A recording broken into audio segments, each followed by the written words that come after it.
Hmm. Bismillahirrahmanirrahim. Bismillahirrahmanirrahim. Assalamualaikum warahmatullahi wabarakatuh. Waalaikumsalam warahmatullahi wabarakatuh. Alhamdulillahirabbil alamin wassalatu wassalamu ala asyrafil anbiya'i wal mursalin sayyidina Muhammadin wa ala alihi wa sahbihi ajma'in. Rabbi shrah li sadri wa yassir li amri wahlul 'uqdatam min lisani yafqahu qawli. Amma ba'du. Nah, pada malam ini kita akan membahas tentang nahwu shorob. Nah, yang kita gunakan di sini metode abata. Nah, yang dicetak langsung oleh pendiri Darun Nuhat yang berada di Sawing. Nama beliau Al-Mukarram Al-Ustaz Muhammad Husni Kiha MPDI. Nah, beliau dulu pembina kami dulu di pondok.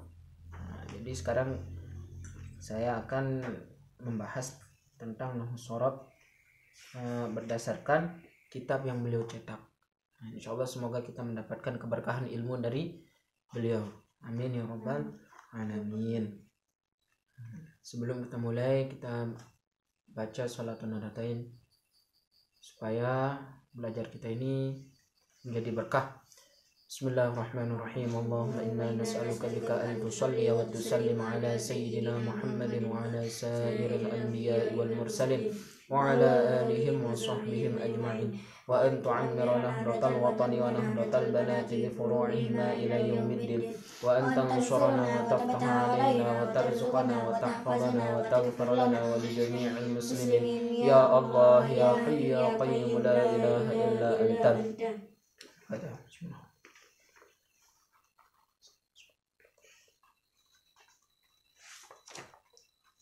Baiklah, sebelum kita mulai, ini ada beberapa kata pengantar.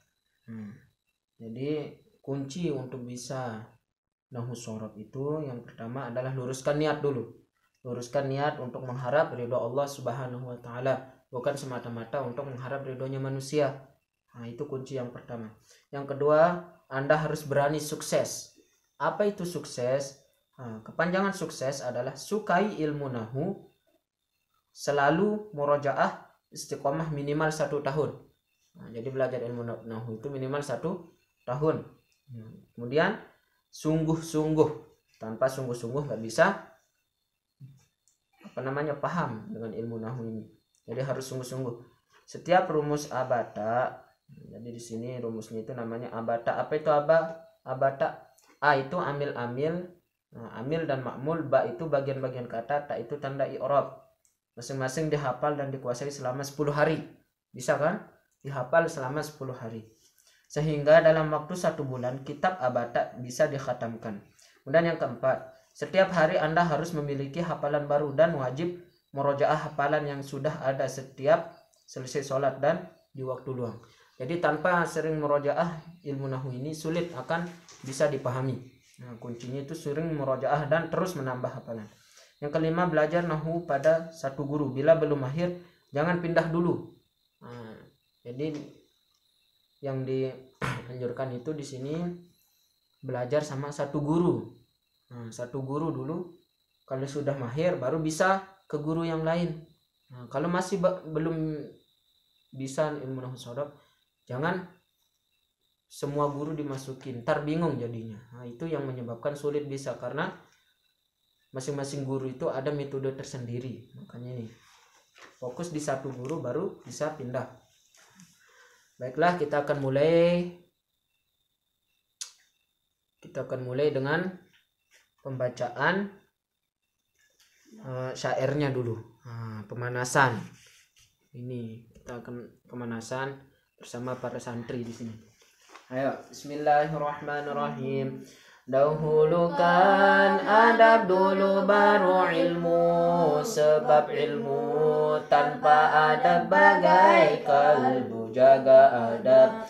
Selama menuntut ilmu kita pasti dapat barokahnya ilmu. Rukunnya kalam semua ada 4, berupa lafaz dan berbahasa Arab. tersusun harus bisa memahamkan. Itulah rukun-rukunnya kalam. Kalimat itu dibagi jadi 3. 1 kalimat isim artinya benda, 2 kalimat fiil artinya kerja, 3 huruf tak punya tanda. Tanda isim al ada di awalnya, huruf-huruf jar juga ada di awalnya bertanwin, dan juga bisa dijarkan ponpes asyhari itu luar biasa. Tandanya fiil itu 4 banyaknya, diawali oleh kotsin juga saufab, diakhiri oleh tak taknis yang mati, nahu sorof selalu di hati. Nah itu dulu. Mana mic-nya? Mic.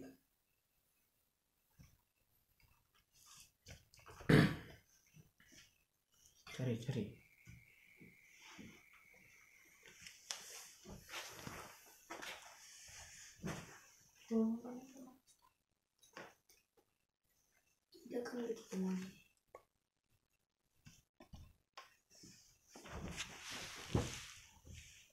Sana, di sana.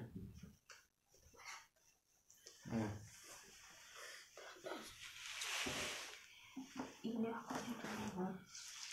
Ini bahasa ya.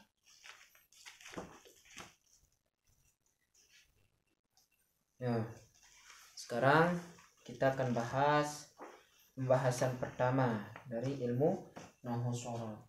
Dalam ilmu nahwu shorof atau dalam segi ilmu tataan bahasa Arab, itu ilmu alat namanya ini. Itu yang pertama kali yang dibahas adalah pembahasan yang namanya kalam. Apa itu kalam? Kalau dalam bahasa Indonesia, kalam ini artinya kata. Kalam ini artinya kata. Itu yang pertama kali dibahas, kata. Kalam ini dalam bahasa Indonesia artinya kata. Jadi kata ini baru bisa kata dalam bahasa Arab, baru bisa dikatakan dengan kalam apabila terpenuhi syarat-syarat. Tadi kan dibilang rukunnya kalam ada 4. Itu lapas, berbahasa Arab, bisa memahamkan. Itu kan, itu kalau nggak ada syarat-syaratnya itu, maka belum bisa dikatakan kalam. Jadi kalam ini dalam bahasa kita itu artinya kata. Kalau ada orang berkalam, kalau ada orang berkata, itu artinya. Kalam itu artinya kata. Kemudian kalam ini atau kata ini dibagi menjadi 3. Kata dibagi menjadi 3. Yang pertama namanya isim. Yang kedua namanya fi'il. Yang ketiga huruf. Ini dalam ilmu nahwu shorof ini yang paling dasar. Kalam itu dibagi menjadi 3, yaitu yang pertama isim, fi'il, huruf. Ini yang 3 ini yang akan dibahas oleh ilmu nahwu shorof sampai kitab yang paling tinggi. Ini yang dibahas. Paham? Jadi kata dalam bahasa Arab itu dibagi 3, yaitu isim, fi'il, dan huruf. Apa itu isim? Isim ini maknanya itu kata benda. Apa itu fi'il? Fi'il ini kata kerja. Apa itu huruf? Yang bukan isim dan fi'il.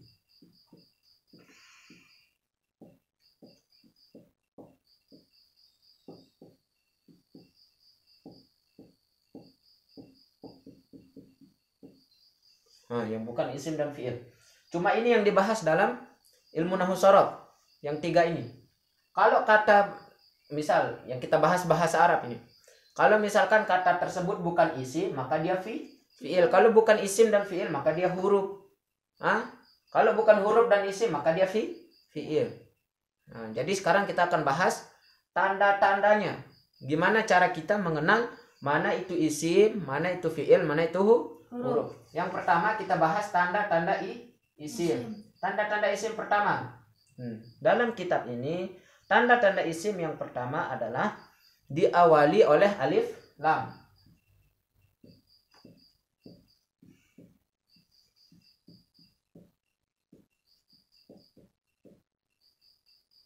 Alif lam. Apa itu alif lam? Nih. Ini. Alif lam. Setiap kata dalam bahasa Arab yang diawali, yang ada alif lamnya, maka dia itu termasuk isim. Jangan jangan bilang itu fiil dan huruf, tapi itu isim. Tanda pertamanya itu adalah alif lam, adanya alif lam. Yang kedua, dalam kitab ini nih, diawali huruf jar.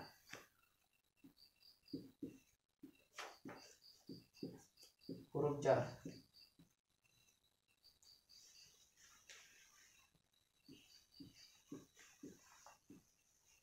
Diawali huruf jar. Apa itu huruf jar? Huruf yang membaris bawahkan kata setelahnya. Artinya yang membaris bawahkan isim. Ntar dibahas secara perincinya. Yang ketiga, diakhiri. Di akhirnya itu baris bawah.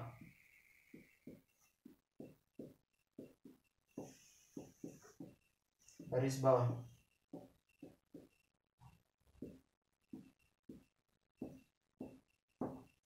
Yang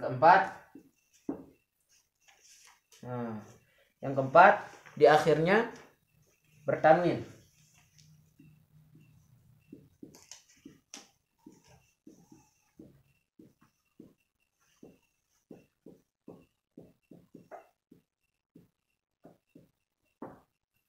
Ini 4 tanda dari isim. Mana contohnya? Jadi malam ini kita akan bahas tentang tanda-tanda isim terlebih dahulu. Jadi tanda-tanda isim. Contoh yang pertama diawali oleh alif lam. Kalau ada kata yang diawali alif lam maka dia isim. Apa itu isim? Kata benda. Contohnya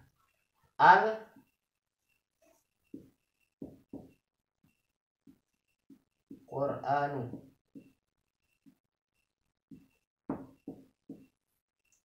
Di sini ada alif lam enggak? Ada. Nih namanya alif lam. Kalau ada kata bahasa Arab di sana ada alif lam maka itu termasuk isim. Isim.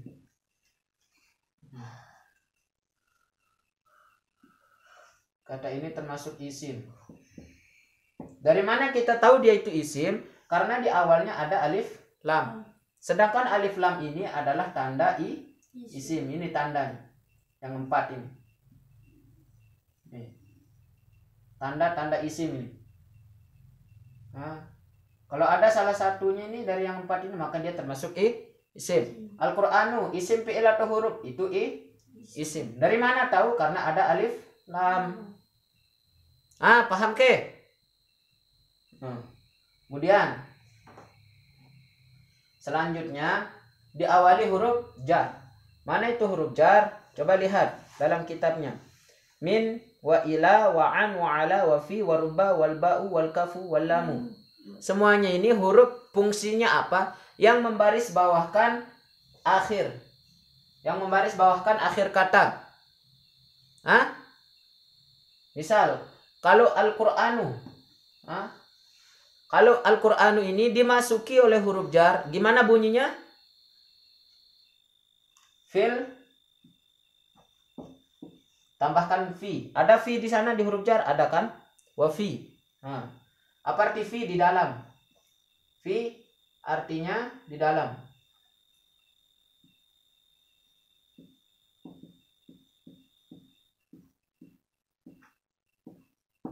Fil Qur'an ni. Kenapa dia berbaris bawah? Kan ini baris dapen. Kenapa baris bawah? Karena ada huruf jar. Apa itu huruf jar? Huruf yang membaris bawahkan akhir kata setelahnya. Itu namanya huruf jar. Paham? Nah, kalau ada kata dimasuki huruf jar seperti ini, maka kata setelahnya itu baris bawah. Karena itu fungsinya huruf jar. Membaris bawahkan kata setelahnya, atau dia membaris bawahkan isim. Ingat ya, yang dibaris bawahkan oleh huruf jar adalah isim. Karena huruf jar ini termasuk dari tanda isim. Ya? Paham? Paham. Kemudian di akhirnya baris bawah. Fil Qur'ani. Ini baris bawah. Selain kita tahu dia itu isim, Al-Qur'an ini isim, selain tandanya itu huruf jar, di sini juga tandanya baris bawah. Kenapa? Karena baris bawah itu termasuk tanda isim. Itu cara kita mengenal apakah kata tersebut isim, fi'il atau huruf. Kalau ada huruf jar yang 9 itu min, ila, an, ala, fi, rubabi, al-ba'u, wal kafu, wal lamu. Itu semuanya itu kalau ada berada sebelum kata bahasa Arab, maka dia itu termasuk tanda dari isim. Kata setelahnya itu wajib dia baris bawah. Dan baris bawah itu juga termasuk tanda isim. Sekarang yang terakhir, di akhirnya tanwin. Contohnya Muhammadun.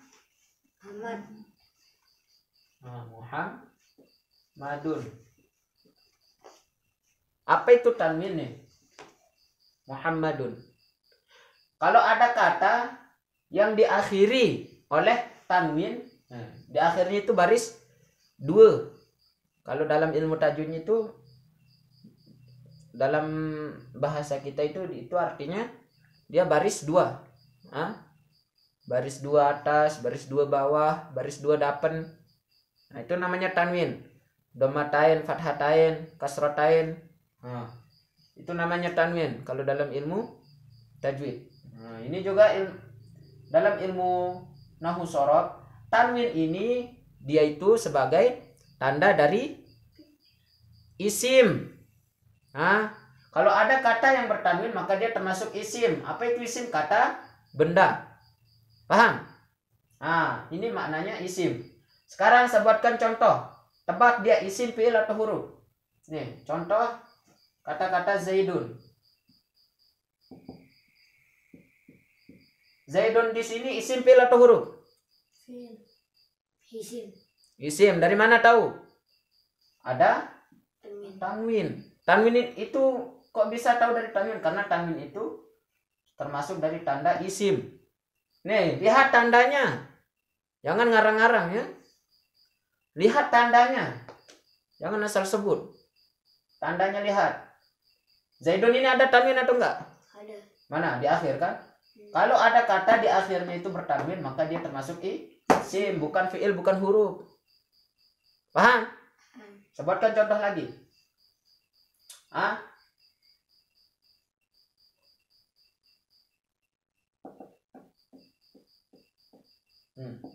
Qalamun. Isim, fi'il, huruf. Isim. Dari mana tahu? Dari tanwin.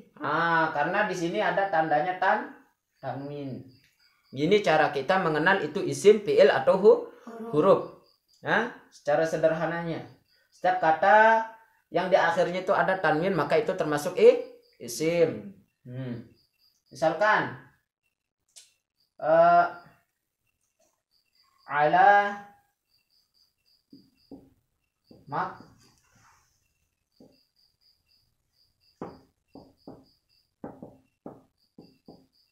maktabin. Maktabin di sini isim, fi'il atau huruf? Isim. Isim. Berapa tanda isim di sana? Al. Pertama, ala. Ala di sini huruf jar atau enggak? Min, ila, an, wa ala. Isim. Ala. Kan di sana ada dia. Berarti ini huruf jar. 1 tanda isimnya. Yang kedua, maktabin di sini baris akhirnya baris apa? Tanwin. Baris bawah. Berarti tanda isim baris bawah juga masuk. Nih. Yang baris bawah. Berarti 2. Yang ketiga, baris akhirnya itu apa di sana? Adanya tanwin. Berarti yang keempat, tanda isim yang keempat ini masuk di sini. Berarti tanda isimnya di sini ada 3. Yang pertama adanya huruf jar, yang kedua baris bawah, yang ketiga adanya tanwin. Gitu caranya kita mengenal kata bahasa Arab itu isim, fiil atau huruf. Bisa dipahami? Bisa. Hah? Insya Allah. Nah, ini kalau tanwin. Bisa buatkan contoh yang lain.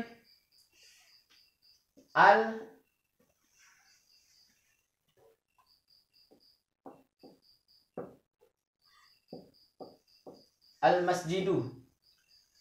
Isim fil huruf. Isim. Dari mana tahu? Al. Adanya alif. Lam. Alif lam itu tanda isim keberapa? Pertama. Pertama. Nah, berarti ini isim. Yang kelima. 15 meter. Kenapa nggak ada tanwin? Karena dalam ilmu nahwu shorof, alif lam dan tanwin itu tidak bisa nyatu dalam satu kata. Hah? Nggak bisa. Harus salah satunya ngalah. Kalau di sini misalkan ada alif lam nggak? Ada. Berarti tanwinnya harus dibuang. Hilangkan tanwinnya. Hah? Nah, di sini ada alif lam atau enggak? Ada. Di sini di maktabin ada alif lam. Mana alif lam? Itu yang pertama itu. Huruf jar namanya ini. Ondek jar. Ain ini kan bukan alif. Nara. Hah? Nara. Nah, berarti kalau nggak ada alif lam baru bisa bertanwin. Tanwin. Kalau ada alif lam nggak bisa bertanwin. Hilangkan tanwinnya, ya. Jadi di sini al-masjidu itu tanda isimnya adanya alif lam. Bisa dipahami? Bisa sedikit-sedikit. Hah? Bisa. Ada pertanyaan? Agak. Hah? Nggak ada? Ah, ini seputaran tanda isim. Insya Allah sedikit-sedikit Mengerti. ya, supaya bisa dimengerti lah. Nah, ini juga nih jadi PR-nya. Nanti tugas yang di sini nih. Nih, lihat. Nah, di bawahnya latihan. Jelaskan tanda kalimat isim di bawah ini. Contohnya nih kan Muhammadun. Muhammadun di sini dia termasuk isim. Kok kenapa dibilang isim? Karena isim karena Tanwin. kalau misalkan al-masjidu di sini isim fil huruf. Isim. Isim. Kenapa isim? Karena ada alif lam.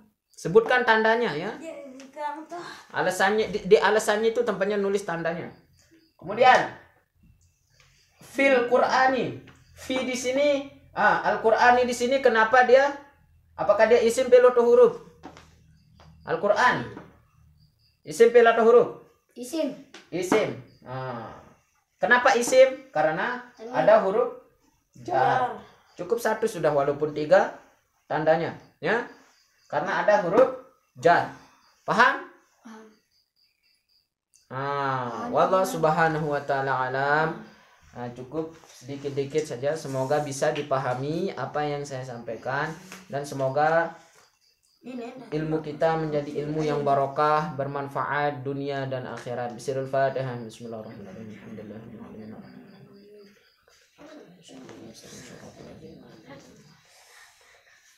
Bismillahirrahmanirrahim. Subhanakallahumma wa bihamdika asyhadu an la ilaha illa anta astaghfiruka wa atubu ilaik. Jazallahu anna sayyidina Muhammadan sallallahu alaihi wasallam wa ahluhu. Jazallahu anna sayyidina Muhammadan sallallahu alaihi wasallam wa ahluhu. Jazallahu anna sayyidina Muhammadan sallallahu alaihi wasallam wa ahluhu. Al-Fatihah.